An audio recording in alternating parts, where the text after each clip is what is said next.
morning, everyone, on this beautiful May 19th, this beautiful morning. You probably, if you are on your computer, you can see I'm in a rental car at an airport, just heading back to catch a flight from a funeral this weekend. My dad's baby sister passed, and it was a beautiful celebration of life yesterday. But I am really happy to be here this morning. And I'm going to open us off with our serenity prayer as I do every week. God, grant me the serenity to accept the things I cannot change, the courage to change the things I can, and the wisdom to know the difference. I feel especially blessed to be here this morning. Um, I had a different time zone when my mother and I left the hotel in Auburn. We said, "Let's leave at 6 o'clock, so we'll get to the airport in plenty of time," and, forgot completely, and this is how life is, forgot completely that we were on Central Time. So we actually were leaving at 7 a.m., and this is how life would have it, and, thus, I'm here at Atlanta Airport in the rental car center but blessed to be here safely and blessed to be here with all of you. And it looks like our speaker has just joined. Thank you. Let me see. Dr. Holly, I see Dr. Shante Holly. Yes. So let me share with you a little bit about who our guest is today. Dr. Shante Holly. She is a professor and a podcaster. Dr. Shante equips people with the tools, confidence, and faith to transform their lives for the better. Her podcasts, which are Whole and Complete and Believing Bigger, are globally ranked in the top 1.5% of podcasts. That's amazing. In 2017, she was listed by Podcast Movement as one of the top 10 Black podcasters in the country. In 2022, she was a finalist for the prestigious Fulbright Global Scholarship Award for her research on racial trauma. Dr. Shante has helped thousands of listeners silence self doubt and achieve powerful breakthroughs. Leveraging 20 years of experience as a college professor, she is also a highly sought after speaker and teacher who routinely delivers high value content to audiences nationwide, most recently as the keynote speaker for Vanguard Financial's HBCU Partner Symposium. Dr. Shante has emerged as an important voice in the wellness arena as a health ambassador for the CDC Foundation, a partner with the American Red Cross, the Ad Council, a salsa instructor and creator of Salsa for Black Girls, offering pop-up salsa workshops.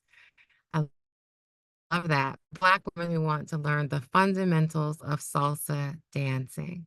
And today, hello and good morning. We're talking about disrupting patterns of self-sabotage. And Dr. Holly, welcome. Thank you for being here. I am going to spotlight your video, and I'm not sure if you heard my funny story about this morning. And I was in Auburn, Alabama, for the last 24 hours, and Central Time. Central Time is Auburn, and need to make a flight out of Atlanta, and we're driving. My mom and I said, let's leave at 6 o'clock a.m. That'll give us plenty of time. We'll get there at 7:30. We'll get to the gate, we'll set up, and needless to say, we're driving and it popped to Eastern time. And so I'm sitting in a rental car parking lot at the Atlanta airport and was thinking about your topic for today, and how easy it is to give all the negatives, like, oh my gosh, we should have left earlier. Well, you made a mistake, but that's it. We made a mistake and it's okay. And we're here safely and welcome. Thank you for being here. Such an honor to have you with us today. Thank you so much for having me. I appreciate you. You are amazing. Everything I read about you is just phenomenal. And I would love to start with your background and share with our listeners and our village, our SonRise village, a little bit about you and how you became a professor and this incredible podcaster. So that has been an interesting and kind of windy journey. So I joke with my students all the time. I said, what I wanted to be in college when I entered undergrad is I wanted to be a federal agent. I wanted to be an undercover agent with the DEA. And so my background was in social science and criminal justice. And I don't know that I initially shared that with my mother, but when I finally did, she shot that right down. She shot Oh, that why? right Why? down. Why did she shoot it down? She said, did you think of me? I'm going to get a phone call in the middle of the night saying you've been gunned down in some bust. I'm not, she was not having that. She thought it was way too dangerous. But Yeah. I still wanted to help people. And so I pivoted.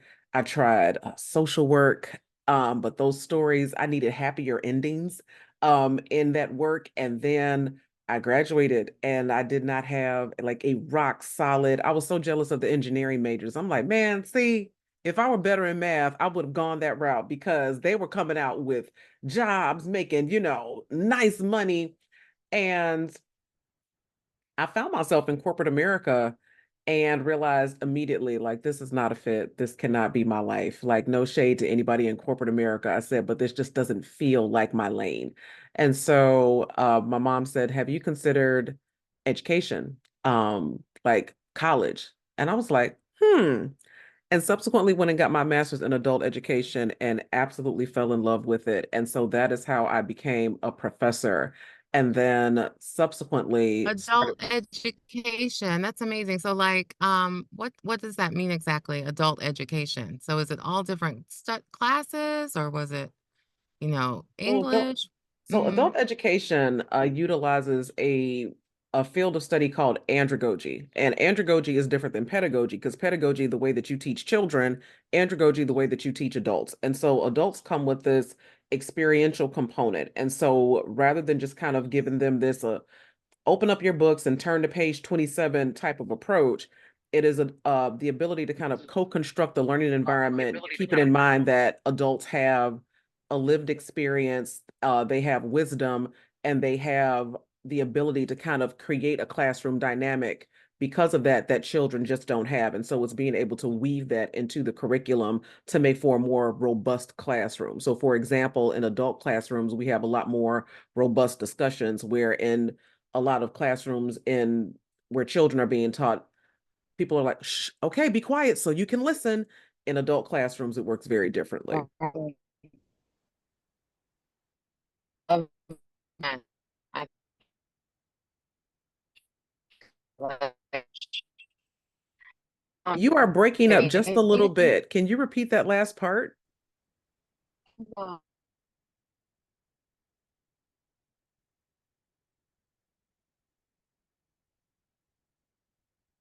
But to round out your question, and ultimately, when I found adult education, I really found my sweet spot. It's really like kind of like all these doors opened because it was clear to me that I was meant to be a teacher, and not just a teacher, a speaker, because I was having these really powerful transformational experiences with students that I absolutely loved.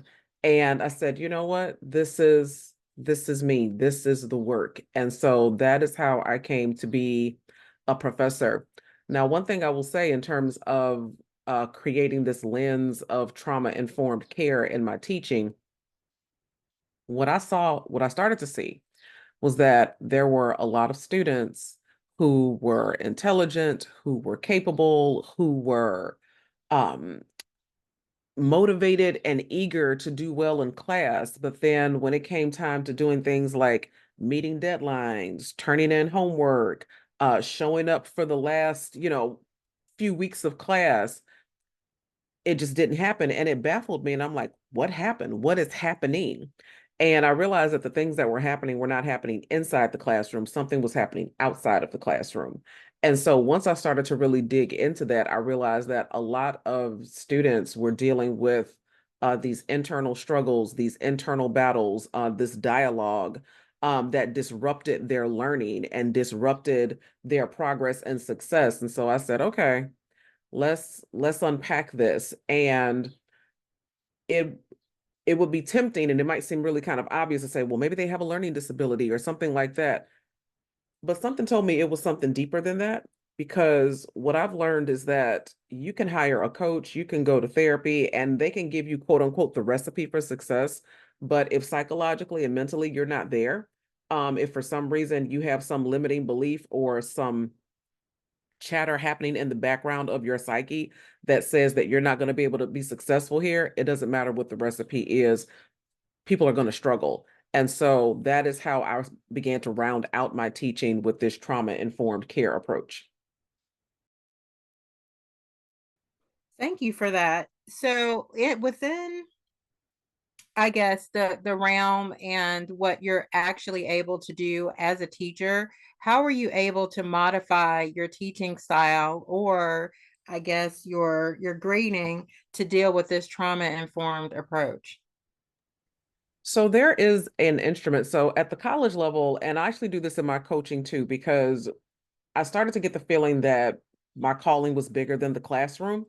And so this is when I started to kind of like create content and create coaching services for adults, so people who had gone to school and done all that and had gotten a job but wanted to be entrepreneurs or content creators or build platforms or start non-for-profits and were running into the same issue. They were motivated, they were driven, and when it was time to execute, something just was not clicking.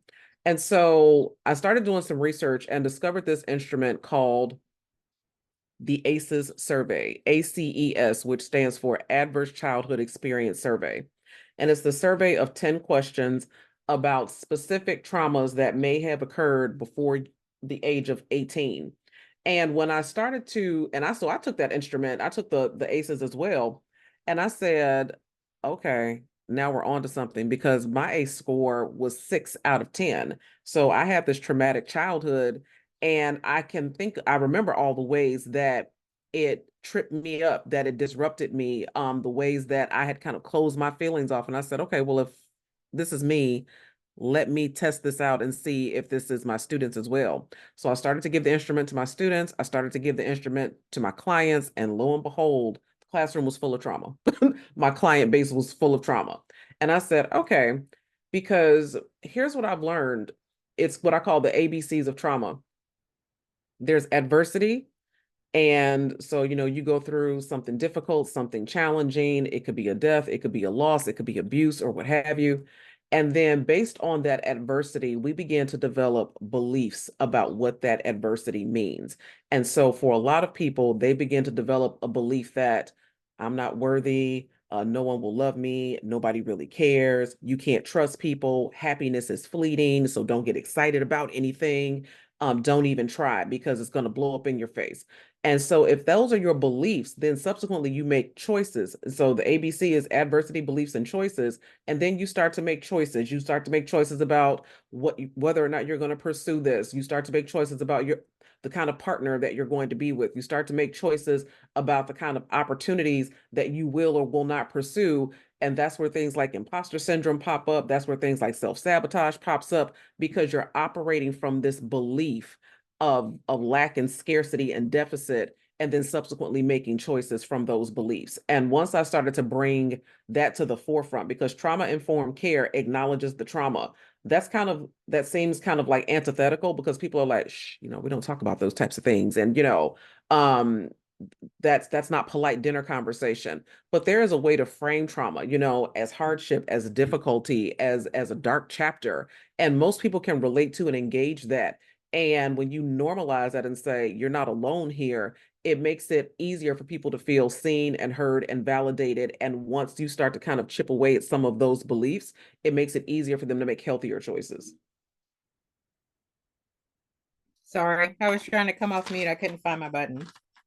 So you mentioned earlier that when you started coming into your calling, you decided to implement these other things. Can you discuss what you believe your calling to be?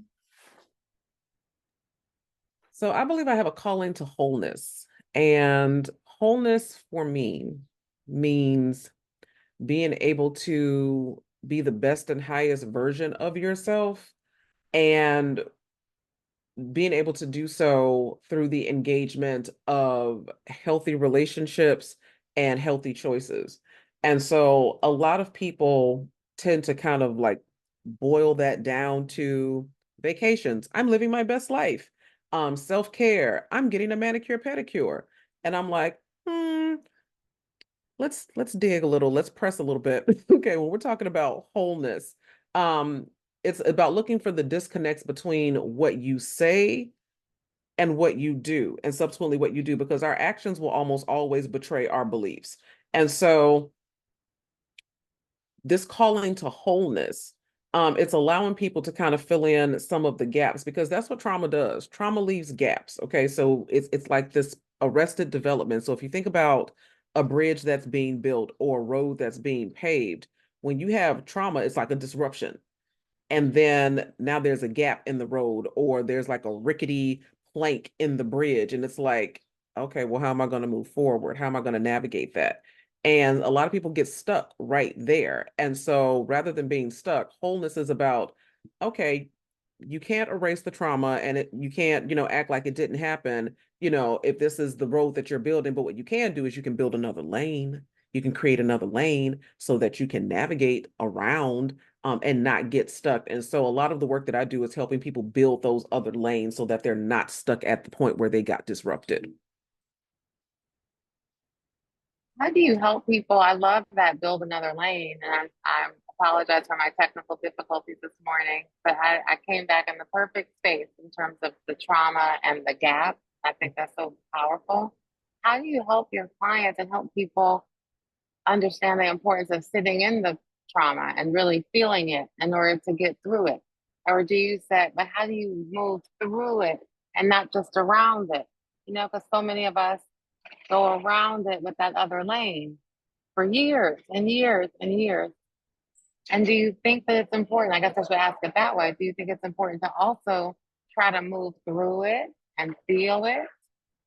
I'm 100% an advocate of that, because for years, the way that I dealt with my trauma was compartmentalizing. And so if you think about like a beehive or a honeycomb, and they have like these nice little pockets, right? That's what I used to do. I'm like, oh, well, we're gonna put that on the shelf. Oh, well, I got to put that on the shelf. I'm like, I can't pay bills with feelings. We got to put that on the shelf. We'll deal with that later. Um, but what I found out the hard way is that when you don't deal with your feelings and your emotions, I promise they will come back and deal with you. They will come back and deal with you in some way, shape, or form, through some maladaptive coping mechanism.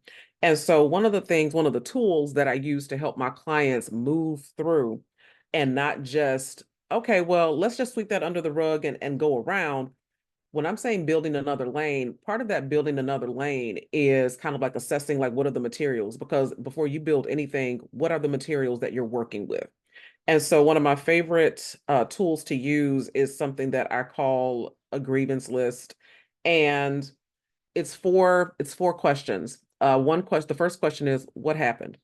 So what happened to you? Two, who was involved in what happened to you? Three, how did that make you feel? And four, what is the result? And the nitty gritty of that is really in columns 3 and 4, because what happened, we all got a story.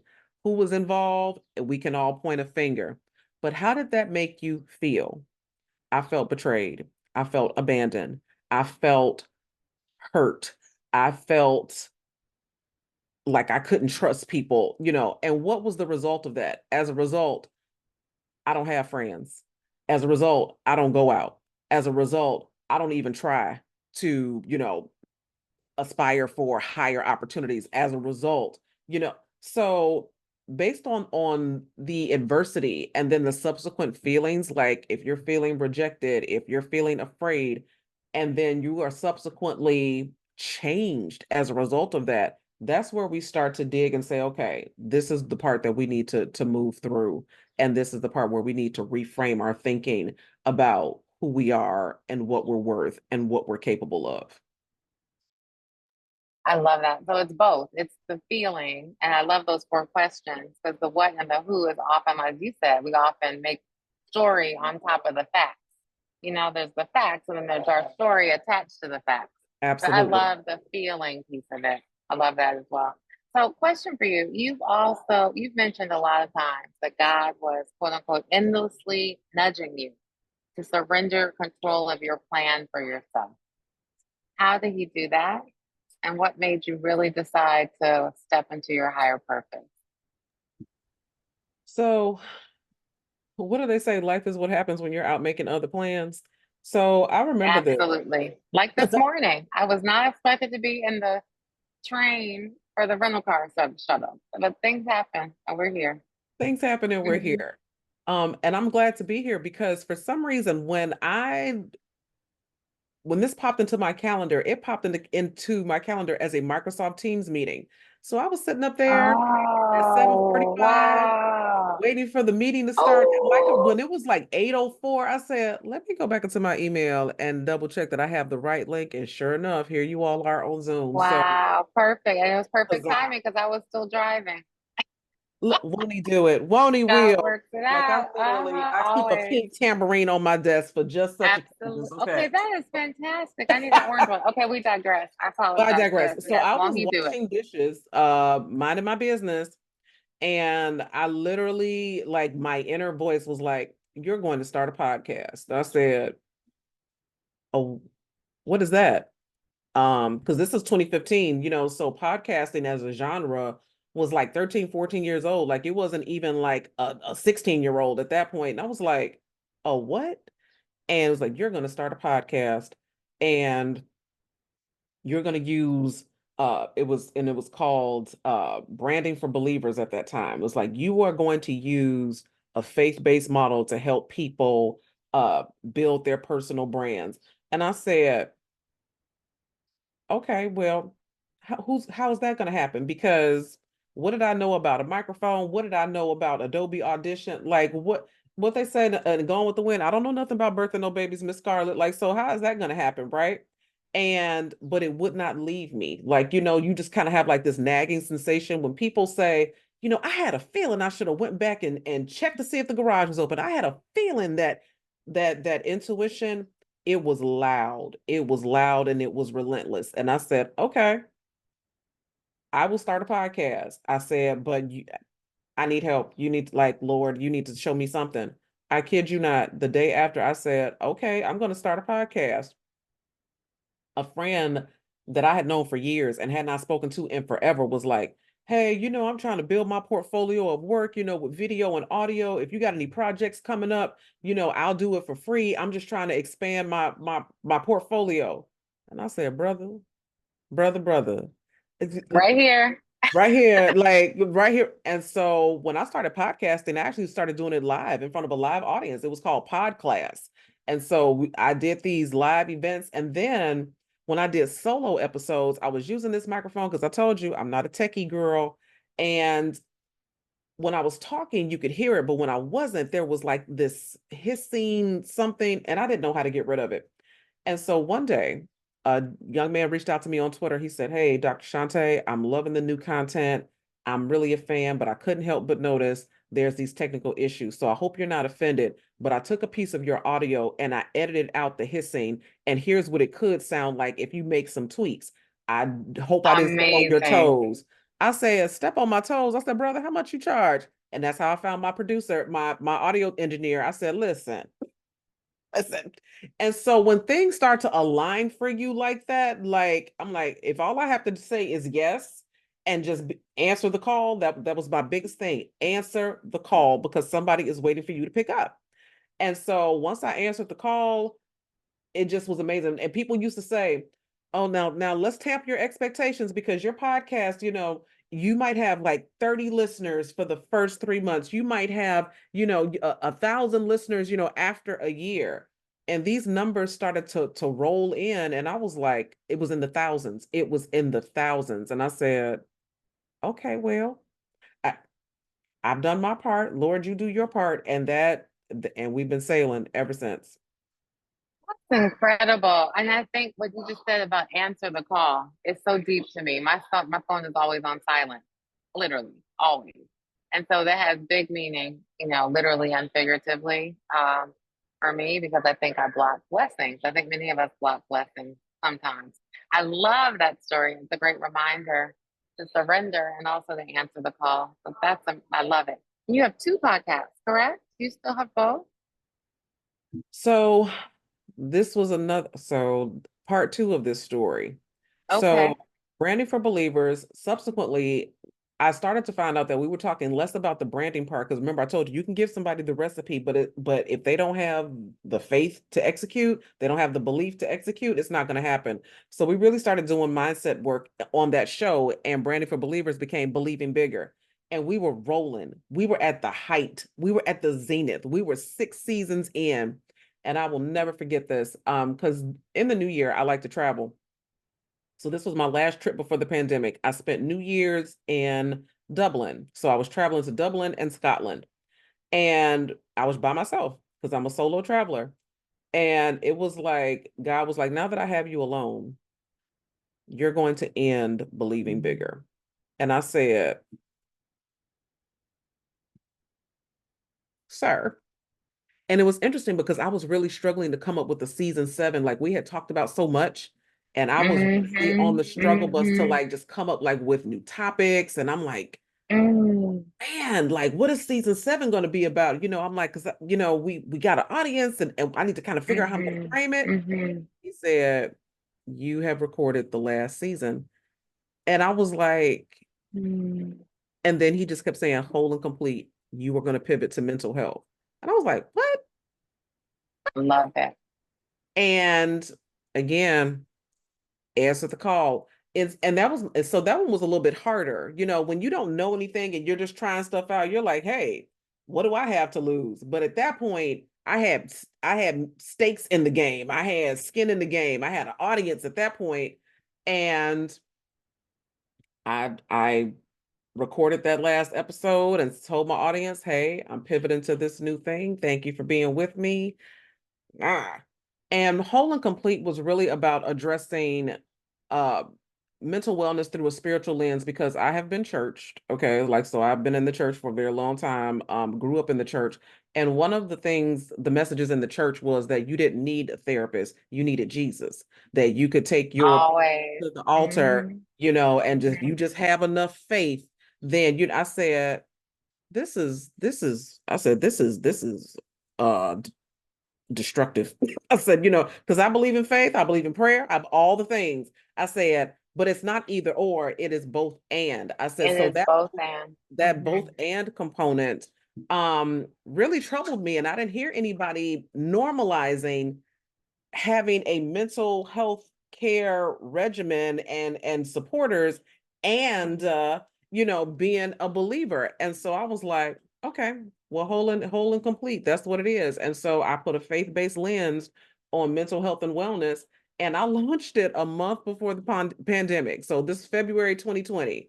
And lo and behold, boom, thousands of listeners, like just like that. I said, wow, wow, wow, like wow.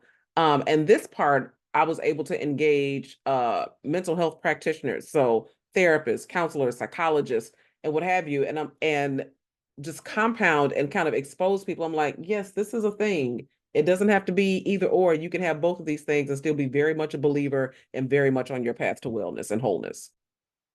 I think I hear it all the time and agree wholeheartedly. It's both and. You know what I mean? It's both and. I love that. Can you talk about sabotage? I know, and that's our topic for today, actually. How do we help ensure that we're not self-sabotaging ourselves or our families? Many of us are parents and we are on this journey to wellness for ourselves and working through being better parents for our children. And often we self-sabotage. We may have patterns of self-sabotage. And so can you share some thoughts and ideas or things that we can do and stop doing around sabotaging ourselves? So one of the biggest components of sabotage is really about identity. So something I often refer to is the top 5 regrets of dying people. And the number one regret of dying people is, I wish I had had the courage to live a life that was true to myself rather than the one people expected of me. When I tell you, I have spoken to spouses that were like, looking back, I don't know why I got married. I really, everybody was saying I should have, isn't it about time? And then, I wasn't sure that I wanted to be a mom when I became a mom, but everybody was like, well, when y'all gonna start having those babies? So we start kind of like living these lives for other people. And then we wonder why we're struggling. And we wonder like why, we're like, at this kind of place where things are not coming together. And so the first part of sabotage is you need to get really clear on who you are and what you want. And a lot of times people don't know who they are because they have relied on other people to tell them who they are. They've relied on social media. Oh, is this the robe I should be buying? Are these the shoes I should be wearing? Are these the sunglasses, of the season? And it's like, okay, but who are you? Okay, like what do you want? What do you value? And part of the reason why we struggle is because a lot of us, when we came up, our parents didn't spend a ton of time asking how we're feeling. They spent all the time asking, what are you doing? Did you clean those dishes? Did you defrost that meat like I told you? Did you pick up your sister from baseball practice? Did you do this? Did you do that? But very rarely was it, how are you feeling? What's going on with you internally? And so because we didn't get that type of engagement in our younger years, we just kind of got into the habit of doing things instead of being ourselves. So the first part of that is identity. The second part of that is, what do you value? What is important to you? Once you figure out who you are, then you figure out like, these are the things that are essential to my well-being. This is what I value. So I value peace. I value honesty and transparency. I value a community and a connection and engagement. And if those are the things that you value, then we go to alignment. What are the things in your life that are misaligned, and are the choices that you are making in alignment with who you say you are and what you say you're about? And if those things do not align, then that's where you have to check yourself and interrogate and be like, hold up, what's going on here? Why am I going in with that dissonance between what I say I want? I want to lose 20 pounds. Give me those ribs. Like, let's explore that dissonance and see what's happening in that disconnect so that we can get back on track. And then the other fourth part of this is the habits, right? Because we don't have any shortage of goals. Okay. We don't have any shortage of motivations and ambitions, but it's that last part of, what are the things that you are doing daily? What are the things that you are consuming daily? How are you spending your time? Um, and cultivating those habits in order so that you can actually activate and actualize and normalize and weave that into the fabric of your life, rather than it just being this thing that's over there that I might get to someday. It's not about where I'm going, it's about who I'm being. I love that. I love that. It's about not where you're going, who I'm being. It's also about making sure your actions are matching your intentions. Like you said, if you want to lose 10 pounds, but you're going for the ribs and the cake, it's not quite the same. The action that's required or the intention. If you want peace, you know, getting somewhere early is really helpful for an appointment. Yes, It's it is. very helpful. Yes, yes. I want to make sure we have time to open up the floor to questions for people. So if you're calling in on your phone, you can hit *6 to come off of mute if you have a question for Dr. Holly. This has been incredibly helpful for me. Let me just see if there are people, or you can speak up if you're on Zoom. Feel free, however you like, to ask Dr. Holly a question. Anyone want us to share, or if you just want to share what's on your heart, on your mind, on your spirit today?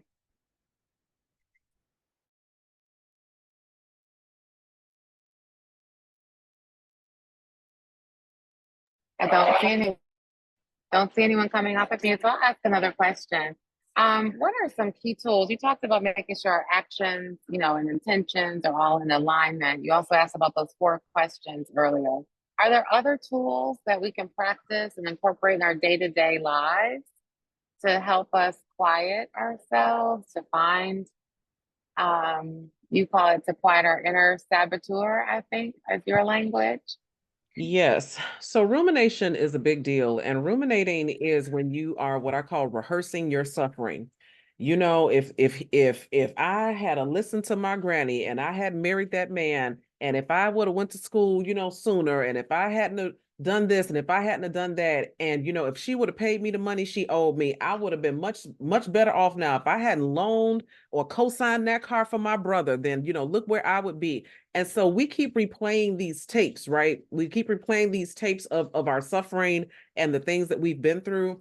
And we are better served moving to a place that that is called radical acceptance. And radical acceptance is coming to grips with the fact that this is what happened. No, you didn't deserve it, but you have to move forward. Okay. Because rehearsing the suffering, ruminating about who did it and how it affected you or what have you isn't doing much for you, rather than you being right about being wronged. Right. It's like, okay, well, um, and that has very limited value because it keeps you stuck in a certain place. And so one of the ways to disrupt that pattern of rehearsing your suffering is through something called metacognition. And metacognition is thinking about your thinking. And so when those thoughts start to come into your head, you can literally disrupt them and say, what are you doing? Why are you thinking about this? Where is this going? Is this helping you? What is the outcome here? Like, it's like you kind of have to give yourself that self-talk. Like, wait a minute, this is a pattern. We've already rehashed this story. Where is this going? Is this helpful for us? And so when you ask your brain questions, this frontal lobe here, it where all of our thinking and reasoning starts to happen, it can't help but to address the new question. And so rather than rehearsing the story, you are saying, no, this is not helpful to me. No, you're right. I need to pivot. This is not going to take me any place good. And so then you start to move forward from that place and that thinking.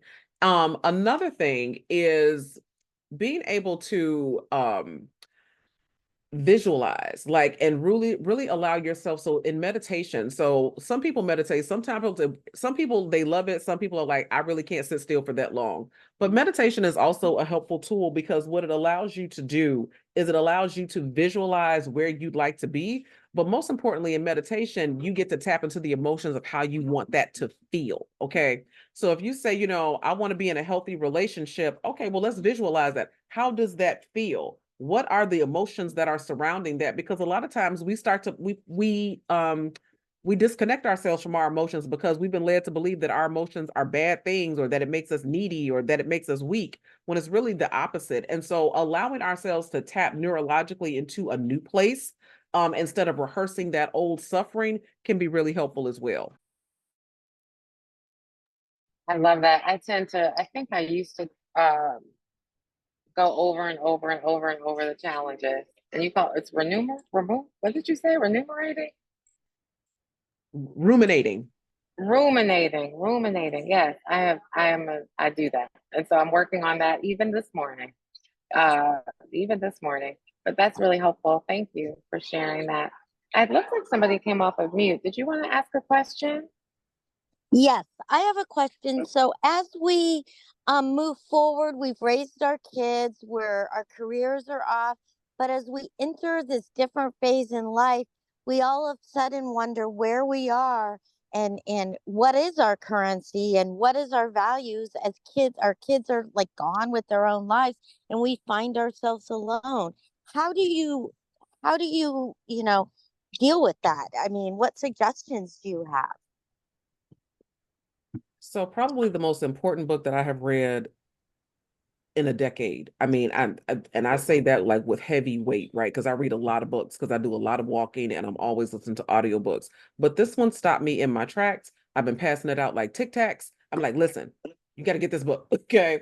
Um, the book is called Together. And if somebody would be kind enough to put this in the chat, it's called Together by Dr. Vivek, V as in Victor, Ivek Murthy, Murt as in Tom, Hy. And Together is all about the pandemic. So believe it or not, I'm not sure if you were aware, there's a pandemic of loneliness. There's a loneliness epidemic that is happening in our country that was only exacerbated by the pandemic.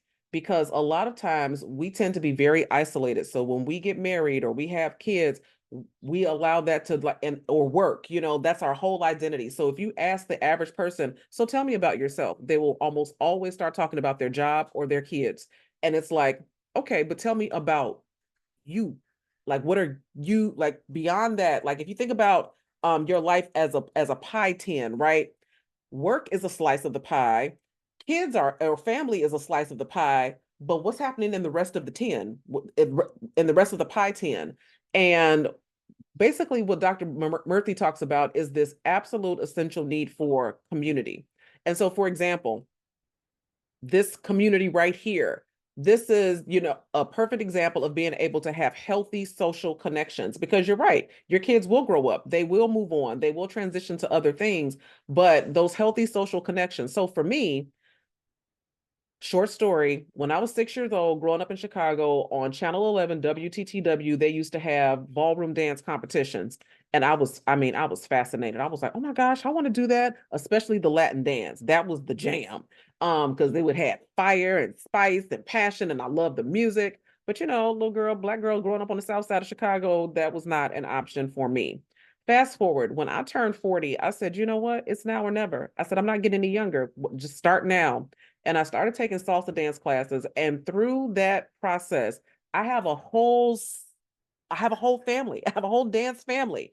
Um, I'm the only African American person in my class. They suffer with me through my Spanglish. Okay. I'll be like, como se dice, you know, and they be like, oh gosh, Shante, we're okay. But they love me. That's what it is. And it's the one thing that I do for myself that is purely for my own joy. I think that one of the things that is important when you are working and having career, you have to ask yourself, what am I doing for my own joy? It's just for me. And it gets us out of this, because when I was in college and you chose a major, if you said, yo, my major was psychology, people would immediately say, well, what are you going to do with that? Because it's like, if it doesn't have a monetary value, if you're not going to make a lot of money, then it's not important. And I'm telling you that these types of pursuits, these joy pursuits, are important. Just because they don't have a payday doesn't mean they don't have a payoff, because what it does for you psychologically, what it does for you spiritually, what it does for your mental health and affect, and what it does in terms of community, a third space of people that you can connect with outside of work and home, is impactful, and it will improve the quality of your life. So can you give us instruction on the how? You mentioned connecting to, I guess, a third group of people. I think that's the struggle and the challenge that people have, finding your tribe or maybe a different tribe. I think maybe that's piggybacking on the last caller's question. When the season of your life changes, those tribes should change as well. So how do people identify and tap into those new areas of connection? So one thing I will say is that it's you have to invest in the process, okay? And sometimes when it doesn't happen easily and it doesn't happen readily, but think about the most meaningful and valuable relationships in your life. Some of them, they weren't these just add water relationships. You know, like when kids, it's easy. Do you want to be my friend? Okay. And then they go off to play Legos or in the sand or what have you. But adults, you have values, you have morals, you have a political lens, you have leanings and things like that. And so those things are very different. And for me, so two things I tend to do. I tend to kind of like recruit.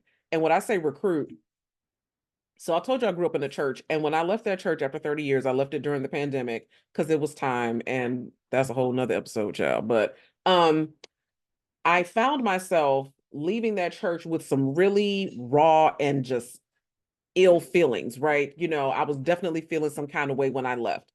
And I said, for me to do the work that I do, the heart work that I do, HEART work that I do on a grand scale, I cannot do that work with my heart all and my feelings all funky like this.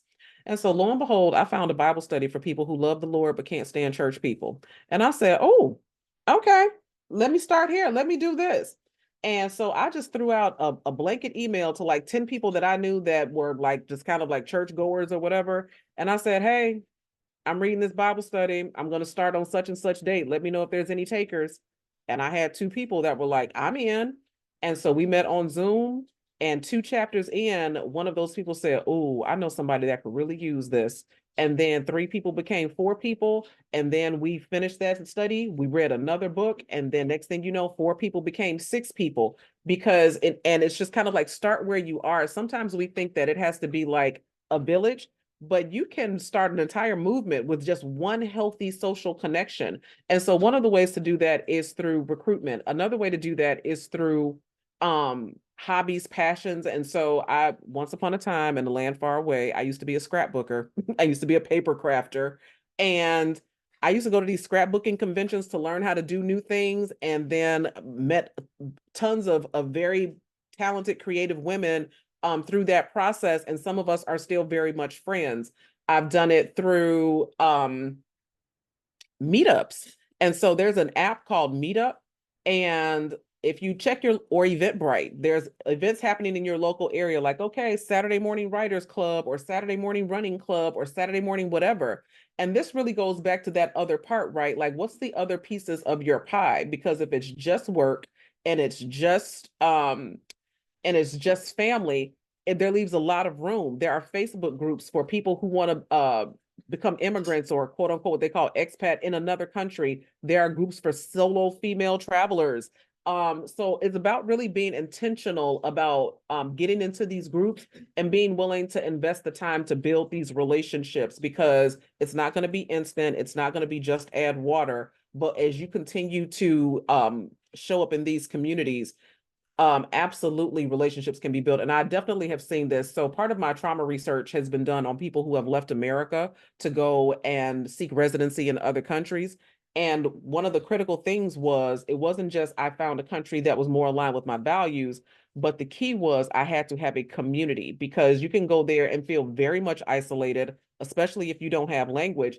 And a lot of people were able to make that leap using Facebook groups where they had kind of built relationships, had become regular contributors. And then when they finally traveled to that country, said, hey, we're here for X amount of days. If anybody wants to have lunch, or if anybody wants to hang out. And people were like, yeah, let's do it. Absolutely. And boom, those connections were made. I've experienced that myself when I went and visited Portugal some years ago. So those are some of the ways that you can cultivate those types of relationships. That was a great response. Is there anyone that wants to come off mute? We have about 8 minutes left. I want to make sure that if someone else needs to make a comment or share anything in this space, that they have enough time to do so. And while we're waiting, I want to make sure that everyone sees the link in the chat to complete our survey. This survey allows us to find relevant speakers and topics that are very important to you. So if you could take a few minutes after this call to fill that out, that would be great. Dr. Holly, is there anything that we did not ask you that you would like to share? So because I'm a professor and a homework giver, a chronic homework giver, I always want to leave people with some books or resources that they can read to kind of help cultivate the habits of mind and the habits of being that will help establish these types of whole and complete living patterns. And so the books that I would recommend, if you have some things that have happened in your life, so experience some sort of trauma that you're still trying to navigate and make sense of, and recognizing that it might be still popping up in the present.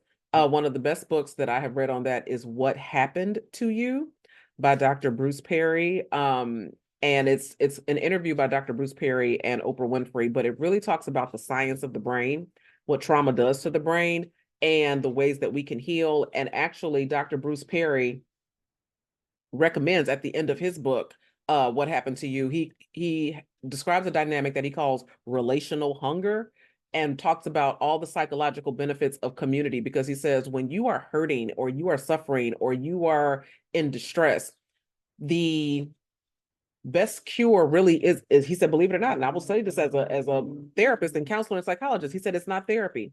It's not therapy and it's not coaching. It is community. It is healthy social connections that can help build that fundamental fabric of safety that most of us need in order to move forward in life. And so What Happened to You by Dr. Bruce Perry is an excellent read. I would also say that Breaking the Habit of Being Yourself by Dr. Joe Dispenza.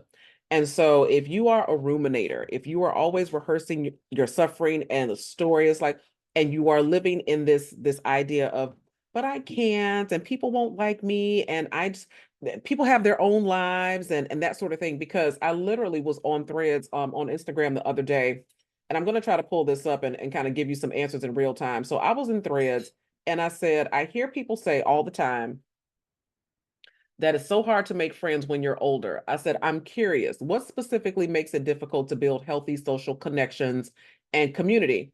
And so here are some of the answers that I got. One person said availability. When you are younger, you can randomly hang out for hours. Now I have to plan more. Marriage. Some people said time, a fear of rejection, pain or baggage from previous relationships, the transient nature of life. What if I do all this work and they move in 2 years? And so those are the types of limiting beliefs that can really keep us stuck. And so if you are struggling with those types of limiting beliefs, The Big Leap, which is a classic, it's an oldie but goodie, by Dr. Gay Hendricks, is also another fabulous read that can help you navigate some of those upper limit beliefs so that you can be able to create the life that you really want. What's the name of the book? The last one, Dr. Gay Hendricks. The Big Leap. I'm putting it in the chat. Thank you. And I think I missed one. I have What Happened to You and then The Big Leap, but I think you mentioned something else. Breaking the Habit of Being Yourself by Yeah. Dr. Joe Dispenza. So if you are rehearsing these patterns and this rumination and you really want to disrupt and tap into that meditative state where you get to visualize a different outcome for yourself and tap into the emotions of that so that you can kind of live more freely and fully, Breaking the Habit of Being Yourself by Dr. Joe Dispenza is an excellent read. Okay, I'm going to put that in the chat, and then we are out of time. So let me put this in the chat before we close out this meeting so that people can access it. One quick second. I appreciate that. And I appreciate you for having me this morning. Sunday mornings, I got my daughter off to senior prom yesterday. That was a lot of work. It really was. Yes. She's my one and only child. And I said, this might be easier with if I had a boy. Like boys, I feel like it's like it's a haircut and you're out the door. Girls, I just felt like it was a whole lot of rhinestones and hairspray. Like it was just a lot going on yesterday. So I'm just grateful to be here. Listen, it is not easy. My youngest is a senior in high school and his prom was about a month ago. My oldest is my daughter, and I will honestly say this one was more difficult. He has he wears his hair natural with twists, and he was so particular. It was so much easier with my daughter. Like who would have known? This is who would have thought production. Yeah, but it's exciting, and we are so glad that you are here. And we always love hearing new perspectives, getting new resources, and this was a breath of fresh air for us. So thank you so much for attending. Thank you so much, and you guys have a wonderful rest of the week. All right, we'll see everyone next week. Thank you.